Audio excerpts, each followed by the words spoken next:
Azərbaycan ədəbi mühitinin ən dəyərli imzalarından, sözün həqiqi mənasında qəlbimizin tərcüməçisi olan şair Yavər Məmmədovun Əli Kərim adına Sumqayıt şəhər poeziya evində İllər keçir ömrümüzdən adlı yeni şeirlər kitabının təqdimat və imza günü böyük ədəbiyyat sevərlərin axını ilə yadda qalıb. Tədbir Azərbaycan Respublikasının dövlət himninin səsləndirilməsi və şəhidlərimizin əziz xatirəsinin bir dəqiqəlik sükutla yad edilməsi ilə başlayıb. Tədbirdə həmçinin şairin doğmaları, yaxınları, tanınmış ədəbiyyat və incəsənət xadimləri, ictimaiyyət nümayəndələri iştirak edib. Açılışda şair Yavər Məmmədovun yaradıcılığının əzəməti xüsusi vurğulanıb. Çıxış edənlər onun mərdanə söz sənəti, zərif duyğusu və müdrik düşüncəsi ilə hər zaman seçildiyini qeyd ediblər. Bildirilib ki, şairin yaradıcılığa 12-13 yaşlarından başlaması onun fitri istedadının nəticəsidir.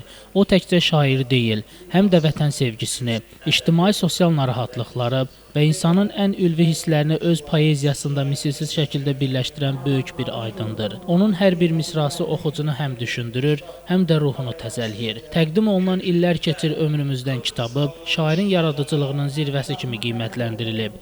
Qeyd olunub ki, kitabda əruz şeiri ilə yanaşı, xalqımızın ruhuna yaxın olan heca vəzinli şeirlərə də geniş yer verilib. Şeirlər vətənpərvərlik, məhəbbət, sosial məsələlər kimi müxtəlif mövzuları əhatə edir. Oxucunu dərin mənəvi səyahətə çıxarır. Şairin poeziyası sadə və aydın dil ilə oxucuların qəlbinə birbaşa yol tapır və hər bir oxucunun böyük marağına səbəb olacağına tam əminlik ifadə olunub. Daha sonra şair Yavər Məmmədov kitabından seçmə şeirləri ilə çıxış edib.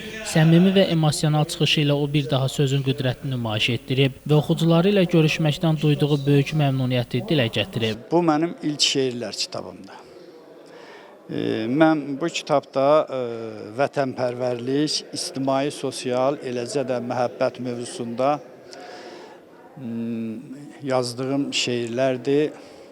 Burada heca vəzni ilə yanaşı mən əruza da müraciət eləmişəm, burada qəzəllər də var. Yenə təkrar eləyirəm, bu mənim oxucularla ilk görüşümdür. Mənə elə gəlir ki, mən keçirdiyim hissləri dilimə gətirərək müəyyən qədər öz fikirlərimi poeziyaya çevirə bilmişəm. Bu tədbir bir daha sübut edib ki, Yavər Məmmədov sözü ilə ruhlara işıq saçan nadir sənətkarlardandır. Onun yaradıcılığı həyatın bütün çalarlarını əks etdirən, zamanın fövqündə dayanan əbədi bir poeziya bulağıdır. Şəmstan Fikrətli, Elbrus İsmailov, Bugün informasiya proqramı üçün.